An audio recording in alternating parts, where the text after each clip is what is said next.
Il ne faut pas avoir peur. Bonsoir à tous d'être sur Géopolitique Profonde, la chaîne qui est là pour remplacer les médias subventionnés. Alors ce soir, c'est la 50e. Depuis le 7 janvier que nous avons commencé cette nouvelle émission. C'est la 50e émission. Voilà, on l'a faite. Hein. C'est vraiment, ça me fait vraiment plaisir. 50 émissions à l'espace, même pas de 3 mois. On a vraiment bossé dur. Et pour le coup, vous êtes assez nombreux puisqu'on a gagné en tout, je crois, 45 000 abonnés en l'espace de 3 mois. Nous sommes quasiment 175 000. Donc voilà, pour cette 50e émission, on vous a préparé du gros, du très lourd et du très très lourd. Une forme d'exclu un peu géopolitique profonde puisqu'on reçoit un ancien grand policier du RAID, Marc Verriotte. Voilà, j'ai son bouquin, c'est un pavé, mais il se lit très facilement et franchement, je me suis régalé. Et vraiment, je me suis régalé. J'ai lu ça très très vite. C'était tellement passionnant. Bonsoir, cher Marc. Comment ça va? Ça va très bien. Merci de l'invitation. C'est l'homme aux 1000 vies, si je puis dire. Oui, oui, j'ai commencé par du judo. J'ai été entraîneur. Et après, je suis rentré dans la police et au RAID. Et en faisant 20 ans dans la colonne d'assaut, forcément, il t'arrive des histoires. Ce que j'ai aimé, c'est que c'est aussi le livre, allez, faut le dire, je vais utiliser le mot, d'un héros, quoi. Et on a besoin de héros aujourd'hui. Ah oui. On a besoin un peu de rêver, quoi. Je veux dire, il n'y en a plus tellement des héros dans notre quotidien. Bon, on ne revendique pas tellement cette appellation-là, parce que souvent, elle est un petit peu biaisée, biaisée socialement, biaisée politiquement. Nous, on se concentre bien sur notre travail pour être le plus professionnel possible. On parlait tout à l'heure de la notion de courage. Bon, tout ça, moi, je me considère plus comme capable de me concentrer sur le travail pour ne pas laisser égarer les choses à droite, à gauche, pas rentrer sur les trains des émotions. C'est plus ça qui nous fait travailler proprement que de se dire allez, je risque la vie et je vais quand même y aller. En fait, au cœur de l'action, on ne pense pas trop à ça. Si on pensait à ça, on se concentre sur le travail qu'il y a à faire parce qu'il est compliqué et on a besoin de 100% de nos capacités mentales pour faire ça. On n'a pas le temps de penser à l'héroïsme. C'est-à-dire à quoi on pense lorsqu'on fait un assaut, lorsqu'on prend des balles, tiens, à quoi on pense? Est-ce qu'on pense qu'on va mourir? Quand on est en situation très dangereuse, justement, on a besoin de 100% de notre capacité mentale. Si tu mets 10% sur mes enfants vont se retrouver orphelins si jamais j'échoue, je risque de... Si tu penses ça, c'est 10% qui vont te manquer, c'est 10 autres % qui vont te manquer. Nous, on a une tâche compliquée. C'est parce que le terroriste en face, lui, en règle générale, il est à 100%. Il est peut-être même des fois à plus que 100% parce que lui, il n'a pas peur de mourir. Par exemple, parfois, il est dopé. On sait qu'au Bataclan, ils avaient du Captagon. Donc, ils sont à plus que 100%. Donc, toi, tu es obligé d'être à 100%. Donc, la technique, c'est de se concentrer 100% sur le travail que tu as à faire et de pas papillonner.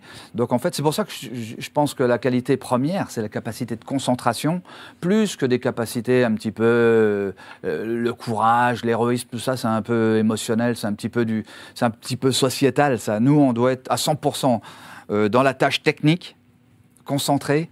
Et en fait, c'est ça le professionnalisme.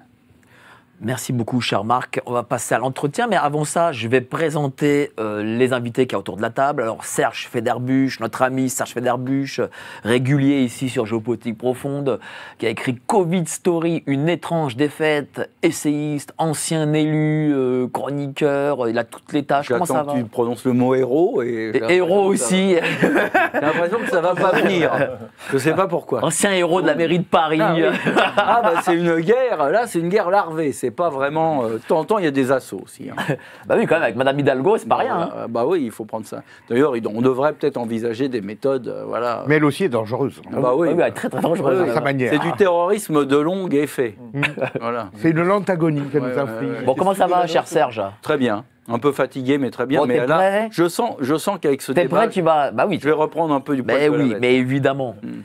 En face, nous avons notre économiste préféré, Olivier Piacentini. Montrez notre ami Olivier et son futur livre, N'ayez plus peur, l'Occident renaîtra comme le phénix, qu'on retrouve en précommande partout. Déjà, j'imagine que ça doit marcher, non, ce nouveau bouquin? J'espère, oui, il y a déjà des précommandes. Moi, mes livres en général se vendent bien, donc j'espère sur ce livre. Alors, c'est un livre qui, j'espère, va changer un peu mon image, puisqu'il paraît que je suis maniaco-dépressif, que j'annonce toujours la fin du monde, etc. Là, j'ai voulu proposer des solutions. Enfin, il faut des solutions, évidemment. Malheureusement, en étant maniaco-dépressif, je me suis rarement trompé, parce que franchement... C'est des solutions de maniaco-dépressif, alors. Voilà, exactement. Non, moi, je pense tout simplement que je suis très réaliste et que je vois la France s'enfoncer, les problèmes aujourd'hui de dette, de déficit, ça fait des années que j'en parle, le gouvernement a l'air de s'en affoler là aujourd'hui, mais en fait ça fait des années. Je voudrais dire vraiment à quel point je suis admiratif devant monsieur qui dit qu'il n'est pas un héros et qui se concentre sur un travail et une technique, mais enfin c'est pas tout le monde qui est capable de ça au milieu des balles et au milieu du danger. Et je pense que ce que vous avez à la boutonnière, vous le méritez largement et beaucoup plus que bien d'autres. Je vous le dis franchement. Merci de sauver la France et de risquer votre vie pour nous sauver. En tout cas, t'as l'air ému là. Oui, franchement, si je peux faire une petite aparté. Vas-y. Mon grand-père était gendarme et lui a arrêté le plus grand bandit corse, vous trouvez ça sur Internet, qui était Spada. Et je n'ai jamais su exactement comment il a fait. Le fait est que Spada, qui avait tué 30 personnes avant a demandé que mon arrière-grand-père le suive partout, y compris jusqu'au procès. Et les supérieurs de mon arrière-grand-père lui ont dit de le faire pour obtenir des renseignements ou des choses. Et mon arrière-grand-père aussi a été décoré comme vous. Et c'est des gens comme ça vraiment que j'admire. Il n'y a plus que des gens comme vous que je peux admirer. Merci beaucoup. Merci à toi, cher Olivier. Et à ta droite, en éditorialiste ce soir, Jean-Maxime Corneille. Alors là, tu as tout. Tu as amené le bloc-notes, l'ordinateur, les documents, tu as tout. Hein. Ouais, c'est ça. On va croiser quelques docs ce soir. C'est vrai que c'est en cette époque où on distribue les médailles, les légions d'honneur dans chaque ministère, c'est comme s'il y avait un quota, vous savez, et qu'après il s'agit de demander, moi je peux l'avoir. Mais non, normalement ça se mérite en fait. Normalement c'est terrible. Après, il y a les blagues de la Légion là-dessus. C'est pas les droits de l'homme, c'est les devoirs de l'homme. C'est le grand problème de la démilitarisation des populations qui fait que justement, par réaction, on a un culte des héros. Et quand on voit en réalité la télévision, ne serait-ce que dans une seule journée de télévision, vous assistez à plus de 2000 homicides, un nombre incalculable de violences, alors que les gens sont préservés de la violence au quotidien et sont strictement incapables de réagir dans les situations de violence. De plus en plus souvent, on a ce problème-là. Et également, ce qu'on appelle, c'est un autre problème de droit administratif sur lequel on reviendra, mais ce qu'on appelle les COSP, collaborateurs occasionnels du service public. Aujourd'hui, la subversion est allée tellement loin que la police est suspecte par bien des égards, et les gens, à la différence des États-Unis, par exemple, vous avez des co-répondants avec la police qui peuvent prendre place aux côtés de la police, armée ou désarmée, pour aider la police dans un contexte qui est logique. Aujourd'hui, en France, la logique est que ça soit illogique. C'est assez subversif. Oui. Vous voyez déjà mon idée. C'est pour ça qu'on ne veut pas, nous, cette notion de héros, parce que souvent, cette notion de héros, elle est construite par la politique. Les médias, voilà. La politique choisit l'histoire qu'elle veut mettre en avant, donc elle choisit ses héros, elle fabrique ses héros. Donc on ne se reconnaît pas dans ces héros tout fabriqués. Et puis en plus, dans la notion de héros, il y a une notion un petit peu figée. Nous, quand on est opérateur, on sait qu'aujourd'hui tu fais une belle perf, mais parce que tu ouvres une porte particulière ou tu réussis mais quand tu es opérateur, tu n'aimes pas trop faire le malin sur ta réussite parce que tu sais que la semaine d'après, tu peux être mis en échec parce que ça va très vite. Mais est-ce qu'on n'a pas besoin dans ces temps troubles? Parce qu'on vit quand même une période compliquée. Moi, par exemple, ce livre, c'est un livre, je trouve, qui m'a fait du bien.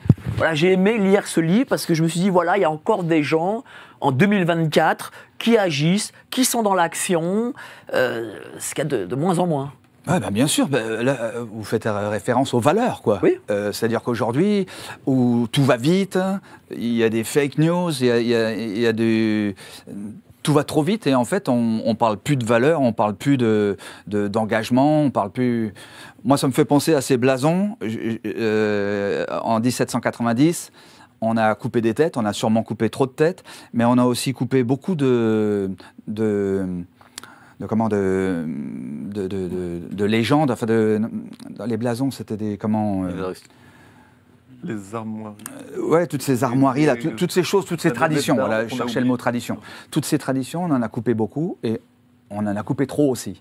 Parce qu'on aurait pu la garder. C'était très connu, ça, la science des blasons, l'héraldique. On aurait pu garder ça et la mettre à la sauce républicaine, pourquoi pas, ça aurait été possible.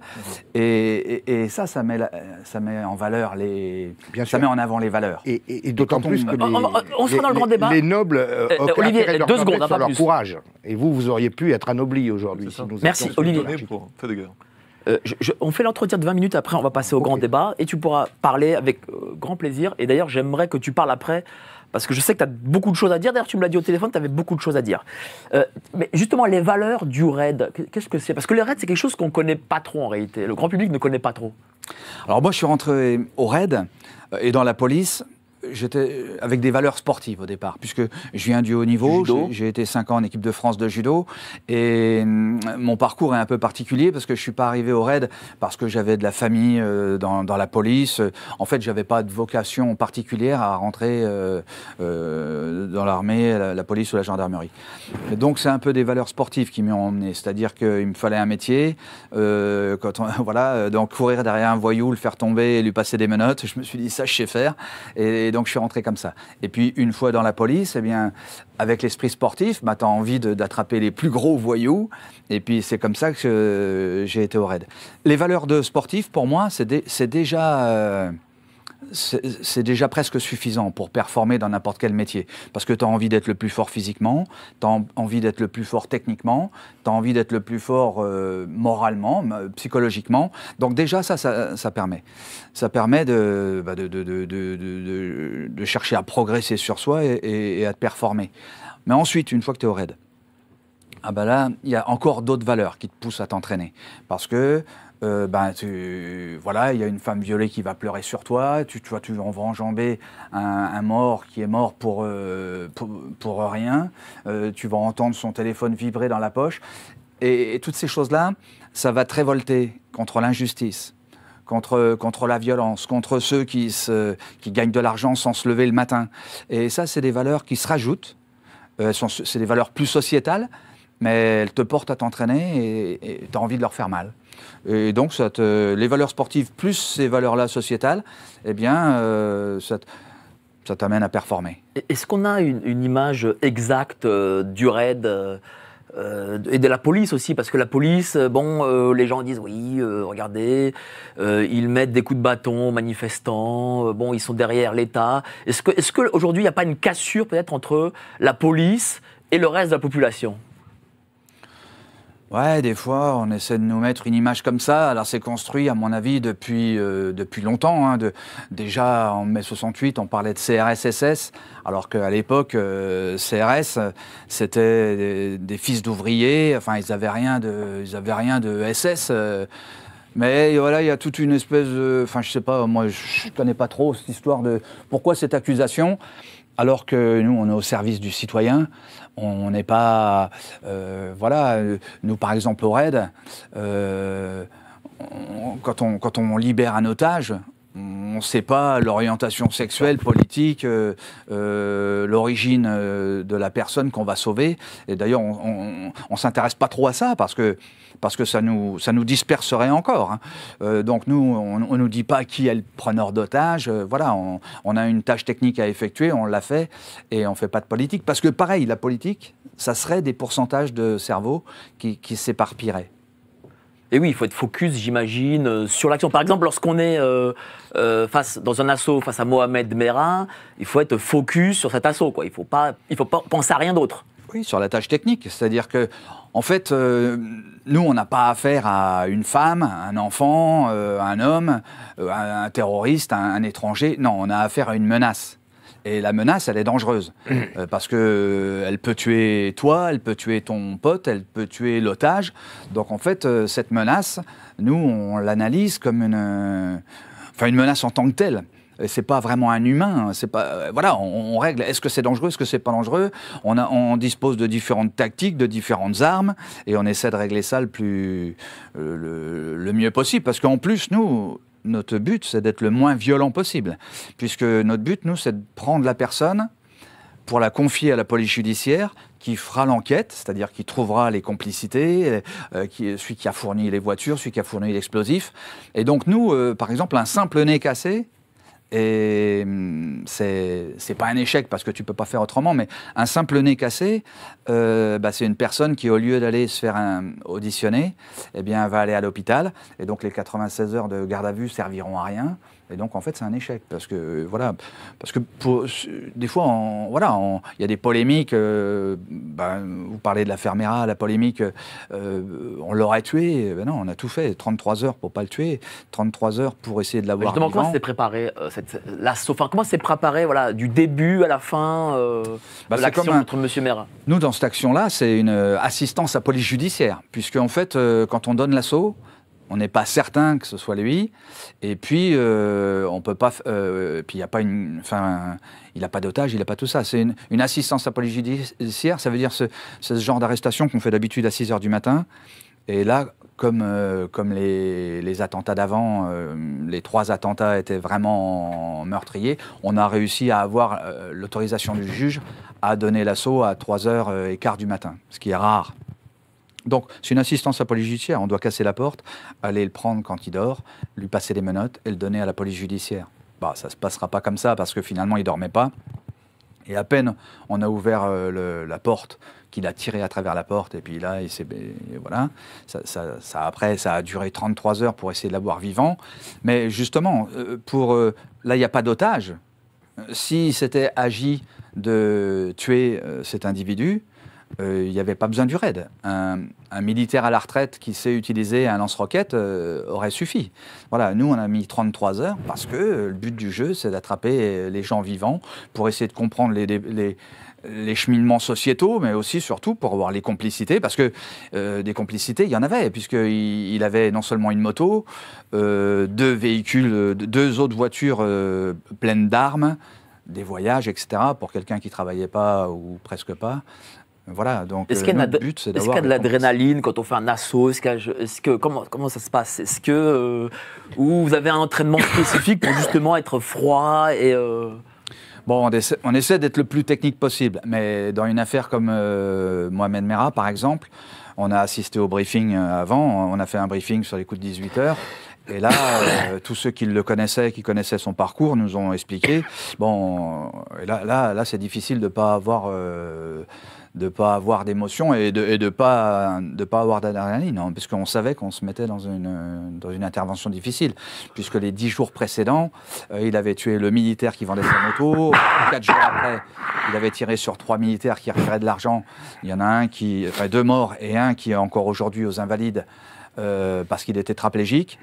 Et puis après, 4 jours après, la maternelle, l'école, avec un enfant de 3, 5, 7, plus un parent d'élève de 33 ans. Bon, on n'a pas vu les images, parce qu'elles existent, on les a vues qu'après, mais la personne des renseignements généraux nous avait fait un briefing. On savait qu'on allait tomber sur un jusqu'au-boutiste et que ça risquait d'être dangereux. Alors vous avez pris 2 balles, une à l'épaule, une à la tête. Est-ce que vous êtes senti mourir?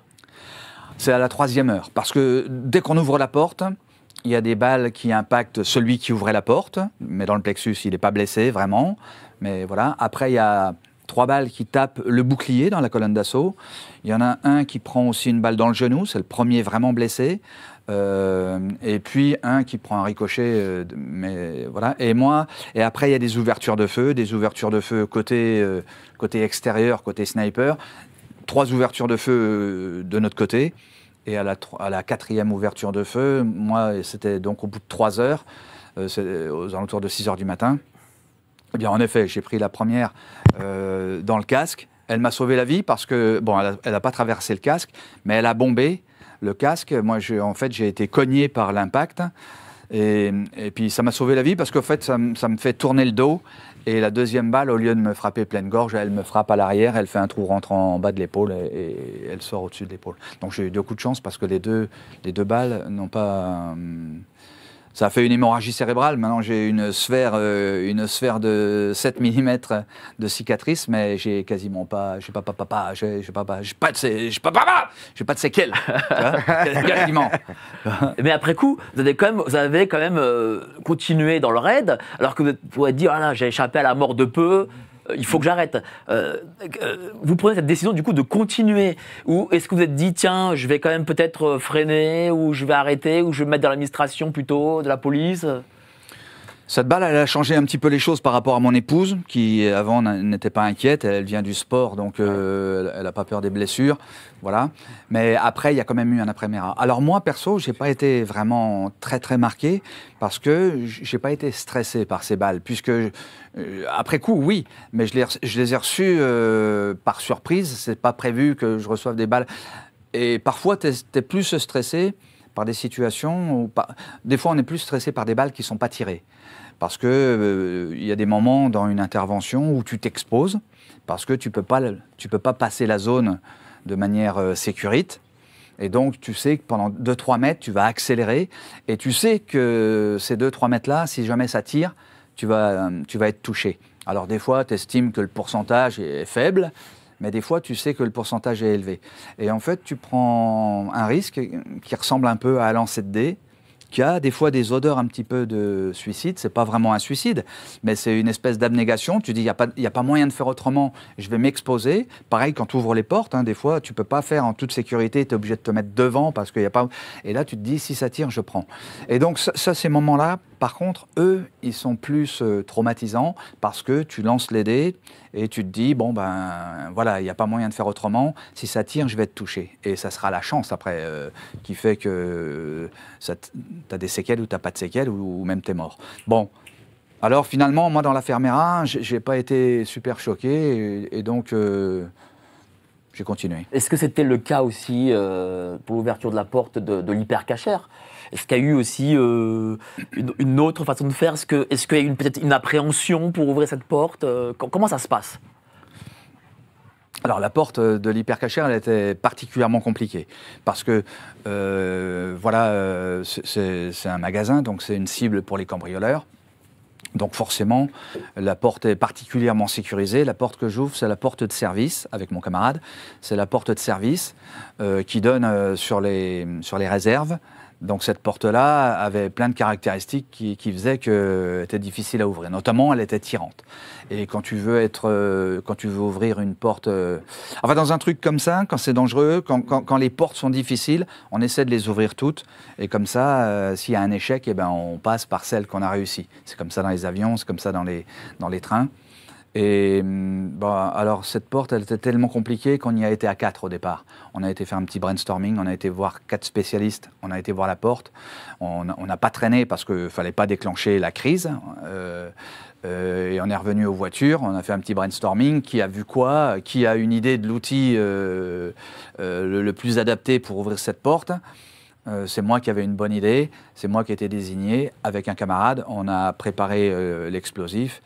Et puis on a réussi la performance d'ouvrir une porte tirante avec de l'explosif qui pousse. Parce qu'il fallait faire vite, parce que derrière il y avait 19 otages à l'étage, 7 otages en bas, donc un total de 26 otages.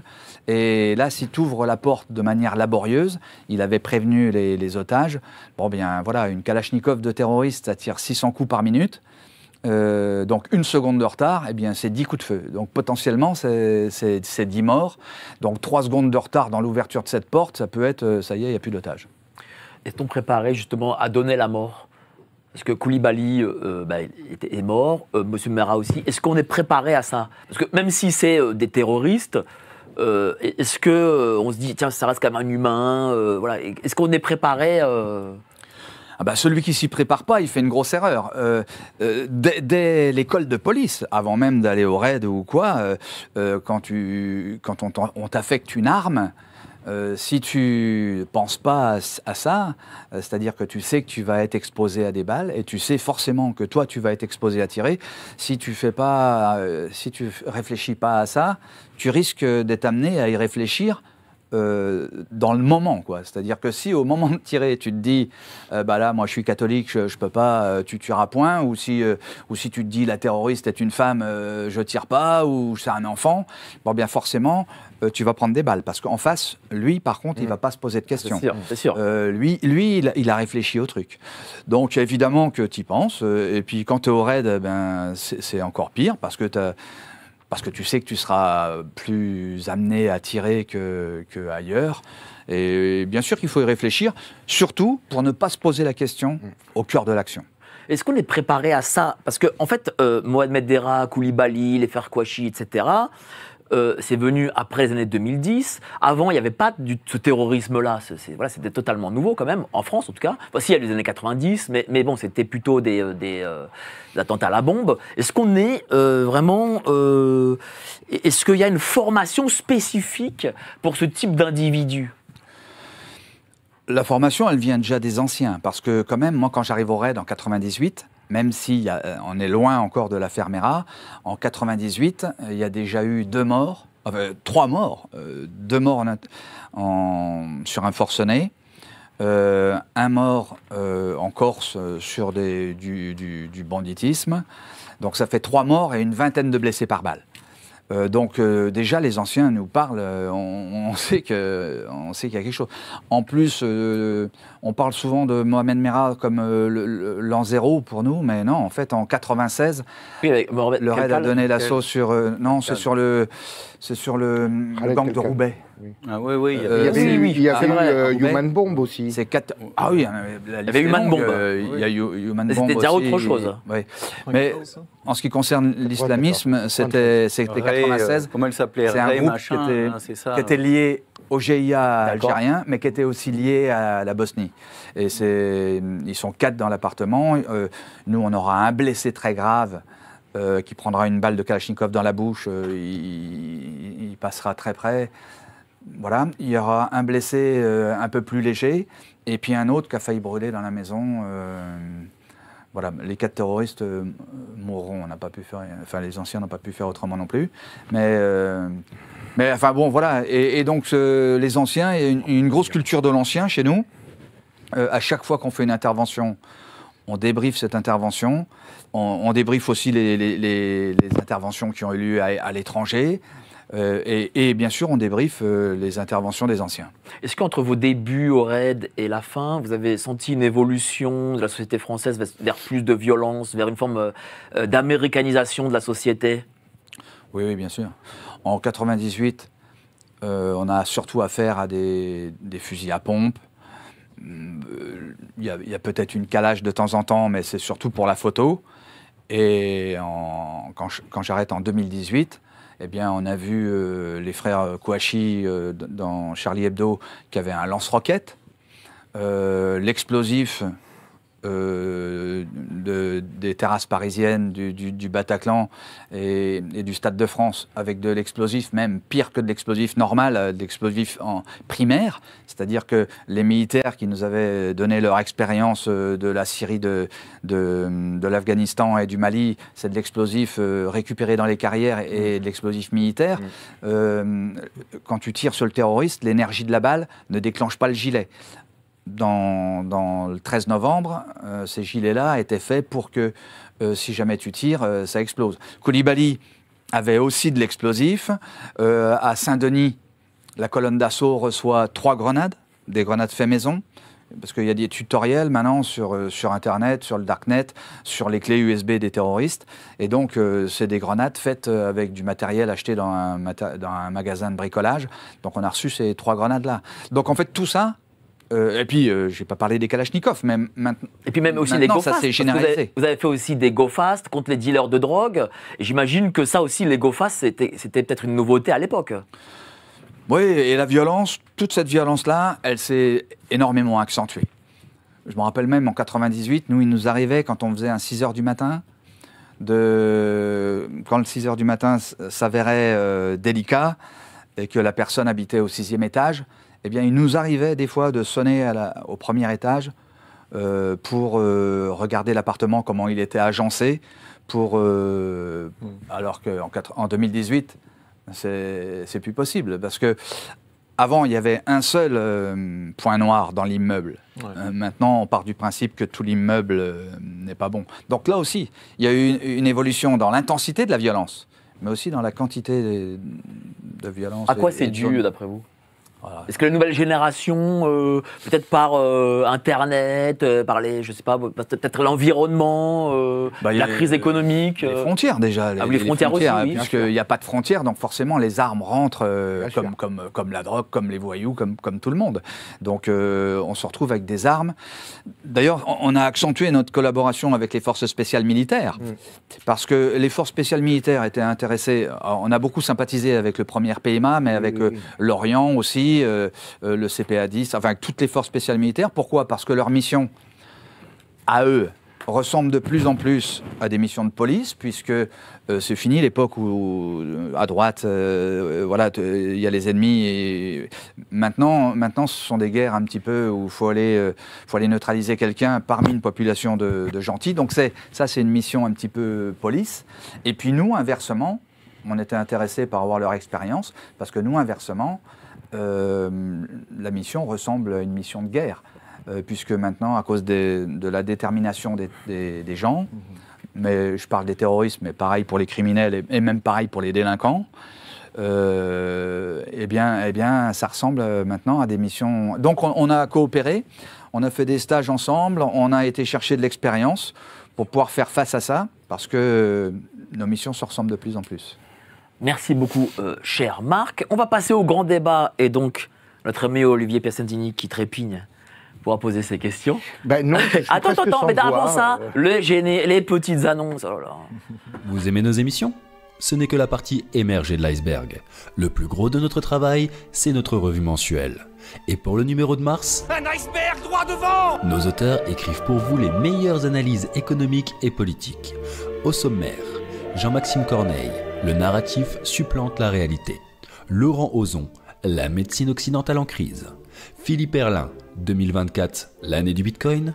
Si tout comme nous, vous pensez que l'indépendance économique et intellectuelle sont les deux jambes pour fuir le naufrage, alors cliquez sous la vidéo.